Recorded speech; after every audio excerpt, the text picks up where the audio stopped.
নমস্কার বন্ধুরা, মামুনির হেসেলে আপনাদের সকলকে স্বাগত। আজকে আমি আবার চলে এসেছি একটা নতুন রেসিপি নিয়ে। রেসিপিটা হলো ছোট মাছের ঝাল, যেটা আমি সামুদ্রিক কাচকি মাছ দিয়ে ব্যবহার করছি। প্রথমেই আমি মাছগুলোকে নুন আর হলুদ দিয়ে ভালো করে মেখে নেব। আর লাগছে ডুমো ডুমো করে কাটা বেগুন।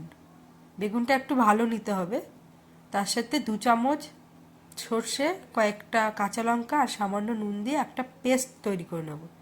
ব্যাস, এটাই হচ্ছে আমার মশলা। আর কোনো এক্সট্রা মশলা ব্যবহার করব না। আর নিলাম সামান্য ধনেপাতা। এবার কড়াইতে বেশ খানিকটা তেল দিয়ে মাছগুলোকে একদম কড়া করে ভেজে নিতে হবে। মাছগুলো যত ভালো ভাজা হবে, এই ঝালের টেস্ট তত ভালো আসবে। এবার মাছ ভাজা হয়ে গেলে ওই তেলের ভেতর আমি সামান্য পরিমাণে কালো জিরে দেবো, দিয়ে ডুমো করে রাখা বেগুনটা অ্যাড করে দেবো। এবার সামান্য নুন দিয়ে বেগুনটাকে ভালো করে ভেজে নেব, যাতে এই ভাজতে ভাজতে বেগুনটা সেদ্ধ হয়ে যায়।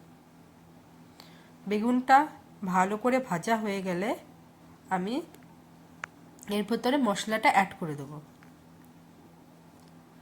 আর খেয়াল রাখতে হবে, মশলা দিয়ে বেশিক্ষণ কষানো যাবে না। সামান্য একটু কষিয়ে নিয়েই জল দিয়ে দিতে হবে, কেননা সর্ষে দেওয়া আছে। বেশিক্ষণ কষালে তেতো হয়ে যাবে আর খেতে ভালো লাগবে না। এবার কষানো হয়ে গেলেই এখানে আমি জল দিয়ে দেবো। আমি অল্প পরিমাণে জল দিচ্ছি, জল বেশি দেব না। বেগুন আমার সেদ্ধ হয়ে গেছে। জলটা ফুটে উঠলে মাছটা দিয়ে দেবো। ব্যাস, তারপর রান্না কমপ্লিট। কি সহজ না?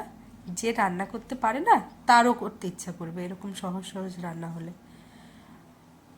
আমি এরকম নতুন নতুন ভিডিও আপনাদের দিতে থাকবো, শুধু আপনারা একটু আমার পাশে থাকুন।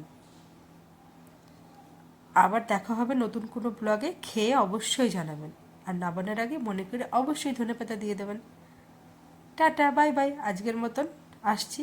আপনারা বাড়িতে অবশ্যই ট্রাই করবেন, ট্রাই করে জানাবেন। আর এই রেসিপিটা ভালো লাগলে আমার চ্যানেল মামুনির হেসেলকে একটা লাইক করে দেবেন, আর চ্যানেলটা সাবস্ক্রাইব করে দেবেন, আর আমার পাশে থাকবেন প্লিজ।